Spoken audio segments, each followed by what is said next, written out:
Terima kasih pemirsa, masih di Prime Market Highlights. Tanggal 16 hingga 23 April waktu Amerika Serikat, delegasi Indonesia akan mulai negosiasi intensif tarif resiprokal 32% Presiden Donald Trump di Washington DC. Ya, 4 jalur mulai dari United States Trade Representative atau USTR, Menteri Perdagangan, Menteri Luar Negeri, dan Menteri Keuangan Amerika Serikat akan ditemui delegasi Indonesia untuk all out bernegosiasi.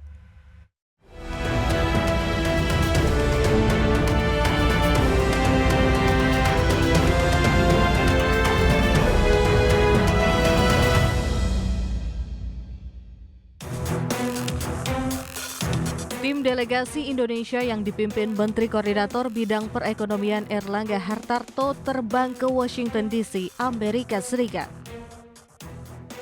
Bersama Menteri Keuangan Sri Mulyani Indrawati, Menteri Perdagangan Budi Santoso, serta Menteri Luar Negeri Sugiono, Indonesia siap bernegosiasi secara profesional dengan tim pemerintahan Donald Trump.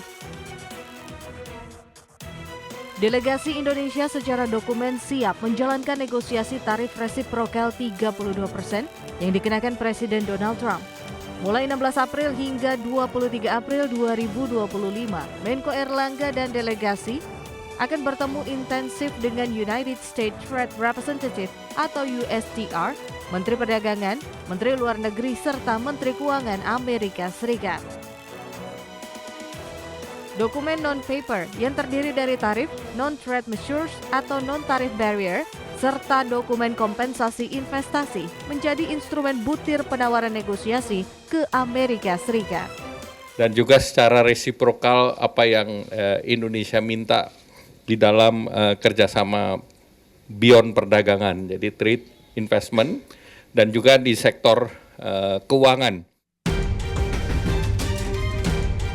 Sebelum bernegosiasi resmi, Menko Erlangga beserta Ketua Dewan Ekonomi Nasional Luhut Binsar Panjaitan melakukan negosiasi awal dengan Menteri Perdagangan Amerika Serikat Howard Lutnick. Amerika mendukung upaya Indonesia untuk menegosiasikan penurunan tarif resiprokal 32%. Indonesia merupakan salah satu negara yang mendapat kesempatan pertama bernegosiasi di Washington DC. Langkah taktis ini diharapkan bisa memperkecil dampak tarif Trump terhadap ekonomi nasional. Kami mengusulkan pendekatan yang disebut neck-to-neck approach, eye-to-eye, point-to-point approach. Indonesia juga menempuh jalur bilateral khusus. Pertemuan dengan Duta Besar Amerika Serikat Kamala Shirin Lahdir membuka Pandora negosiasi Indonesia-Amerika. Secara komitmen, Amerika Serikat menyepakati komitmen kerjasama ekonomi yang konstruktif untuk menyeimbangkan raca perdagangan barang. Tidak ada jalan lain selain kita bernegosiasi, kita berdiplomasi, sehingga produk-produk kita yang padat karya, terutama tekstil, industri alas kaki, industri-industri seperti perikanan, udang yang selama ini mengekspor ke Amerika ini tidak terancam dengan tarif yang bisa memukul industri. Bukan hanya untuk perdagangan Indonesia saja, pemerintah juga turut mengajak negara-negara ASEAN untuk melakukan negosiasi dengan Amerika Serikat. Terlebih lagi, perdagangan negara-negara kawasan Asia Tenggara saat ini dinilai menjadi sentral perdagangan kawasan Asia dan perdagangan global. Diharapkan langkah diplomasi dan negosiasi menghasilkan kesepakatan win-win solution yang saling menguntungkan dalam perdagangan global.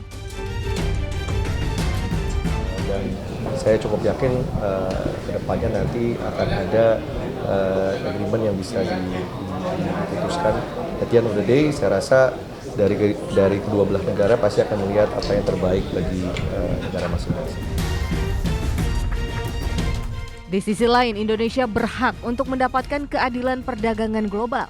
Meski harus terlibat dalam arena perang tarif, Indonesia wajib mempertahankan kestabilan ekonomi dalam negeri. Asosiasi Pengusaha Indonesia atau APindo meminta pemerintah tangguh dan kuat dalam bergening negosiasi demi melindungi eksistensi produk dalam negeri.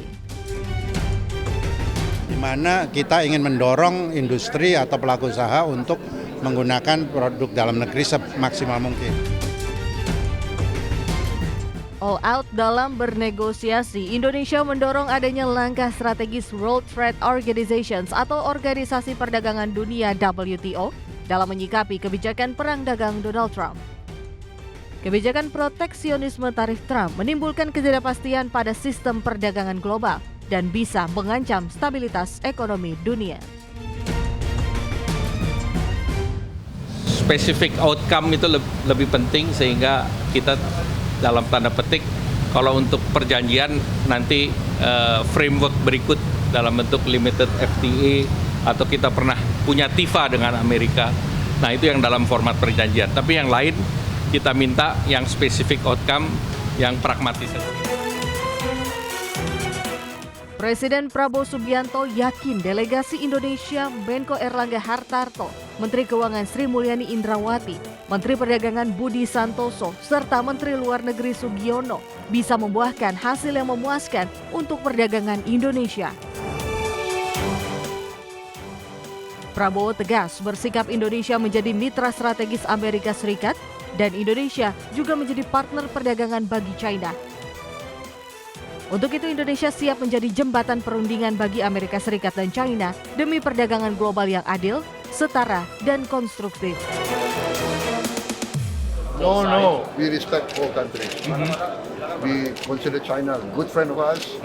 We consider the United States also a good friend. So we want to be the bridge.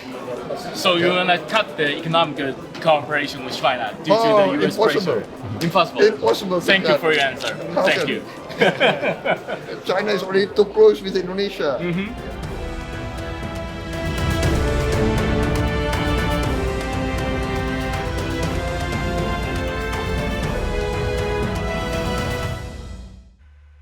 Ya, kita doakan proses negosiasinya yang akan dilakukan oleh tim negosiasi dari Indonesia di Amerika Serikat ataupun di Washington DC mengenai negosiasi tarif resiprokal Amerika Serikat dapat menghasilkan sesuatu yang betul-betul bermanfaat ya untuk Indonesia.